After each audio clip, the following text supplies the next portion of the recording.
हमारे साथ अभी एक कॉलर मौजूद हैं। अस्सलाम वालेकुम। अस्सलाम वालेकुम, मेरा नाम महविश है, मैं कराची से बात कर रही हूँ।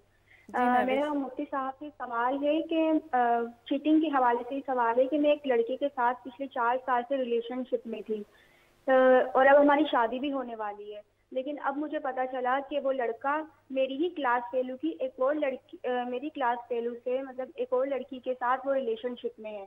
अब मुझे पता चल गया है, लेकिन अब मसला ये आ रहा है कि सब लोग मुझे कह रहे हैं कि तुम ना शादी से पीछे ना हटो और ये लड़का शादी के बाद बदल जाएगा, लेकिन मेरे दिल में शक बैठ गया है। तो मुझे बताएं कि मुझे इस रिलेशनशिप को कंटिन्यू करना चाहिए, उससे शादी करनी चाहिए या नहीं करनी चाहिए।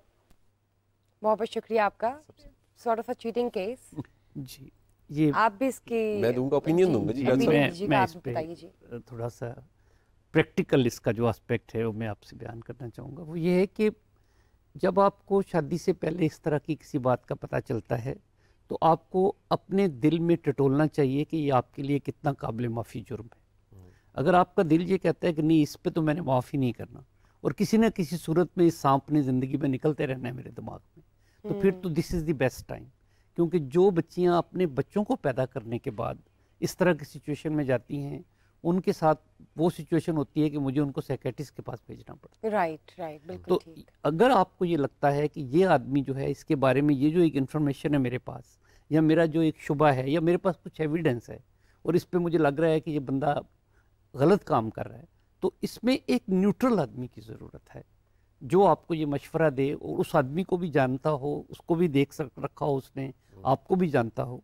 क्योंकि ये जो आपका अपना फैसला है, इसकी कोई वारंटी और गारंटी नहीं है इसमें कि अगला बंदा आपको ऐसा मिल जाएगा जिसने कभी ज़िंदगी में चीटिंग नहीं की, मे बी कि वो डबल चीटर हो। तो इसलिए ये जो ख्याल है आपका कि हम इसको इसी बुनियाद पे इस रिलेशनशिप को ब्रेक कर दें, तोड़ दें और इस शादी को यहीं पे छोड़ दें, मेरा ख्याल है कि ये बहुत जल्दी में किया गया फैसला है, उजलत में, जो नहीं करना चाहिए। शाह साहब, आप क्या कहेंगे इस बारे में? अभी शादी हुई नहीं है और चीटिंग स्टार्ट हो गई है। एक तो मैं, जो हमारी बहन ने सवाल किया, हम दोनों में से कोई मुफ्ती नहीं, उन्होंने हमें मुफ्ती कहा। मुफ्ती कहा, ठीक। अच्छा जी, गुजारिश ये है कि इस सारी सिचुएशन में, इस तरह की सिचुएशन पहले तो बड़ी कॉमन है जी, ये कोई इसमें दूसरी राय नहीं, कॉमन ये स्टोरी आपको मिलेगी।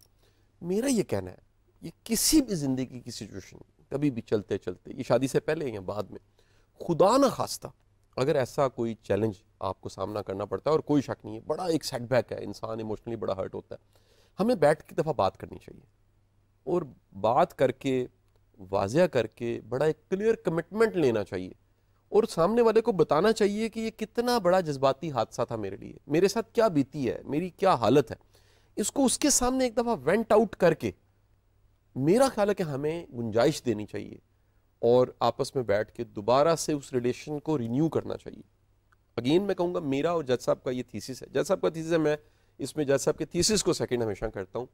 इस रिलेशन में, जिसे मियाँ बीवी का रिलेशन कहते हैं, इतनी ताकत है, ये बदतरीन हालात के बावजूद भी इसमें ठीक होने की सलाहियत पाई जाती है। डिवोर्स के बाद भी ठीक कराएं किसी भी हालत में, यानी बदतरीन हालत है, यकीन करें केसेस पर्चे हुए होते हैं। यानी कि उसमें मर्डर हो गया दरमियान में भाई का किसी का, जिसमें केसेस हो गए हैं, कोर्ट केसेस चल रहे हैं और मिलने के लिए टाइम अदालत से लेना पड़ रहा है बच्चों को, और पता नहीं किस किस हालत में लोग जा चुके हैं। अगर ये दो लोग डिसाइड कर लें कि हमने साथ चलना है तो चला जा सकता है। एक बात मैं जज साहब की फिर उसको सेकंड करूंगा, देखें आप छोड़ के एक नया रिलेशन बनाते हैं तो खबर नहीं है कि दोबारा फिर ये वाकया हो, ये वाकया फिर भी हो सकता है। आप जानिए समझिए कि कहीं वो हैबिचुअल तो नहीं है, आदी तो नहीं है, पुराना वारदातिया तो नहीं है, ये बीमारी है। सर, चीटिंग एक ऑप्शन है या चॉइस है? देखें मेरा ये कहना ये है कि जिसके इख्तियार में नहीं है वो बीमार है। कुछ लोग बीमार हैं इसमें, उनके इख्तियार में नहीं है, उनको प्रॉपर काउंसलिंग की जरूरत है, उनको हेल्प की जरूरत है। और ये 1000 में से 1-2 केसेस होते हैं, मेल फीमेल दोनों में।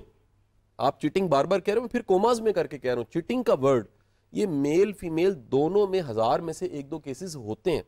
और ये वो लोग होते हैं जो आखिरकार करते करते करते पब्लिश जैसे कोई चीज होती है, प्रिपेयर होती है, They own it ये करते करते ये कैरेक्टर बना होता है ऐसा, जिसके बाद उस पर रिलाई नहीं किया जा सकता, जिसके बाद उस पर ट्रस्ट नहीं किया जा सकता।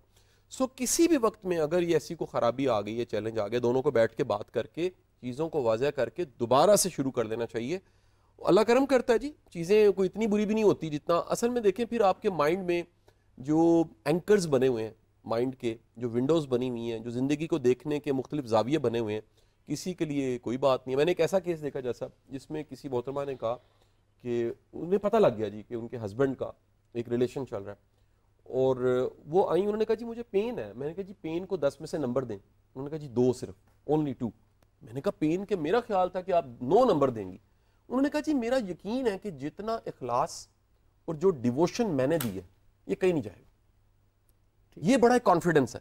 اس نے کہا جو دی بیسٹ میں نے کیا ہوا زندگی میں, میری محنت ضائع نہیں جا سکتی. یہ بندہ کیا کر لے گا آخر کار, اسے جو سب کچھ میری ذات سے, اس گھر سے, اور جو ہم نے محنت سے گھر بنایا ہوا ہے اسی سے ملنا کہیں نہیں جائے گا. تو یہ جو ایک کانفیڈنس ہے یہ مین ٹو مین ویری کرتا ہے, اور یہ ہماری بیٹیوں کو, ہمارے بچوں کو ایک کانفیڈنس ہونا بھی چاہیے.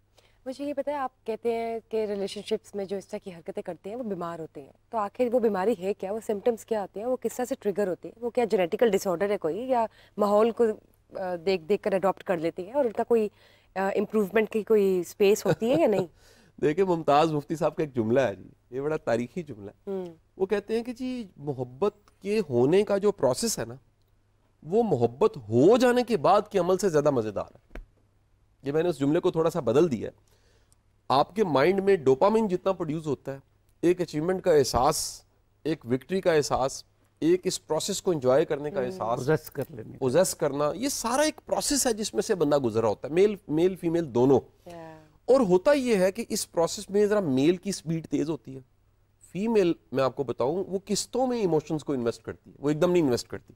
یہ بات میں آپ کی بات کو یہاں پر میں بڑا واضح کر دوں, وومن کے لیے ایموشن سب کچھ. میل کے لیے ایموشنز جو ہیں وہ یہ پھینکے یہ اٹھا لیے. فیمیل کے لیے اس کی کئی قسطیں ہیں جو اس نے ادا کی ہوتی ہیں, اور آخر کار پھر اس نے خود سپردگی, یعنی آدمی ایموشنل نہیں ہوتے.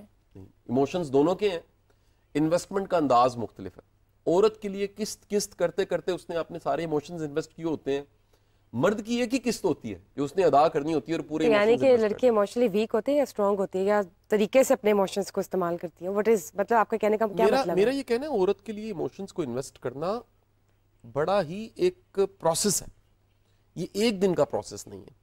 یہ ٹرسٹ کرنا کہ یہ اس قابل ہے, اس کے ساتھ چلا جا سکتا ہے, اس کو ون کرنے کے لیے کئی سٹیپس ہیں جو لاشعوری طور پہ ایک عورت اس کو ٹک کرتے کرتے کرتے وہاں پہنچتی ہے. مرد کے لیے ایموشن اس طرح نہیں ہے. وہ ایک اس کے لیے ایک ون سٹیپ ہے. تو زیادہ وائزر کون ہوا؟ اگر تو وہ عورت ہے, وہ آہستہ آہستہ سے انویسٹ کری اپنے ایموشنز. جو بھی جس میں بھی ایک سٹیپ بائی سٹیپ ہے وہ زیادہ وائز ہے. اس میں ایک صبر ہے, اس میں ایک, میں آپ کو ایک اور بات بتاؤں, کسی بھی قدم تک پہنچنے کے لیے شادی ایک مقام ہے جس کو ہم کہتے ہیں ایک اسٹیشن ہے جہاں کہ ایک نئی ٹرین چلنی ہے. پیچھے کتنی نشانیاں ہوتی ہیں جس کو اگر سمجھا جائے, اومنز کو ڈی کوڈ کیا جائے, اشاروں کو سمجھا جائے, تو سمجھ آتی ہے کہ ریلیشن چلنا ہے کہ نہیں چلنا. میں آپ کو ایک اور بات ایک اضافہ کر دوں آپ کے علم میں.